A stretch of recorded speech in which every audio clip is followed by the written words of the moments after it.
Qabr, yer, ya'ni har kuni 3 kalima so'z aytar ekan. Buni inson bolasidan boshqa barcha maxluqotlar eshita olar ekan.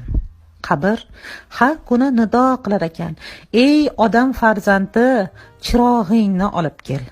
Ey odam farzandi, qurol-yarog'ingni olib kel. Ey inson, o'rin to'shaging bilan birga kelgin. Man qorong'ulik makoniman.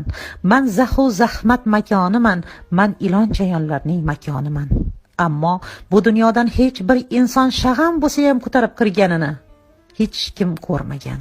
Yoki bo'lmasa mana shu qabrda biron narsalar ozor yetkazmasin deb hech kim unga sovut yedirib qo'yganini ham ko'rmaganmiz va bo'lmaydi ham, bo'lmagan ham. Demak, qabrning bu 3 ta kalimasi nimaga dalolat etar ekan?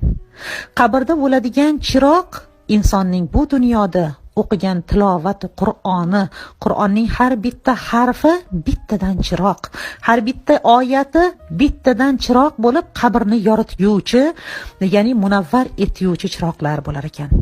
Insonning bu dunyodan olib ketadigan qalqoni nimadan iborat? Uning qalqoni xayru ehsoni. Ko'zimiz ochiqligida qilgan xayru ehsonlarimizning albatta ajrini qabrda va oxiratda albatta ko'rajakmiz.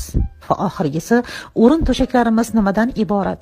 Biz bu yumshoq paryastiqlarga, yumshoq o'rindiqlarga o'rganib qolganmiz. Hattoki tagimizga ko'rpacha solinmasa o'tira olmaydigan darajada o'zimiz izzat nafsimizga berilib qolganmiz, azizlar.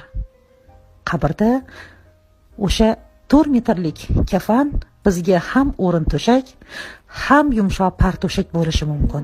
Qachon?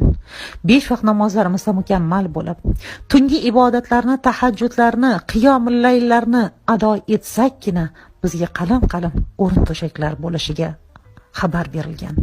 Shunday ekan, muhtaram opa-singillarimiz, ba'zi insonlarning qabrida chiroq go'yoki bir sham yorig'icha bo'lib turar ekan. Uyingizda chiroq o'chganda shag'amning yorig'ini ko'z oldingizga keltiring. Faqat o'sha stolingizni, xontaxtangizni yoki bo'lmasa birgina xonangizni zo'rg'a miltillatib oldingizga yoritib beradi. Kim ular desa, bu dunyoda shu Qur'on harflarinigina tanigan insonlarniki faqatgina sham misolida yorib turadi. Ba'zi insonlarniki esa fonus yoqqaniday. Fonus sal yo'ringizni yoritadi, biroz sal yorig'i kengroq bo'ladi.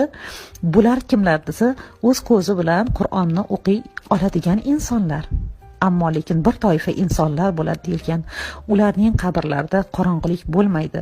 To'lin oy balqigan kechadek doim yorug' munavvar bo'ladigan qabrlar kimlar desa, Qur'ondan bir qancha suralarni qalbiga yod etgan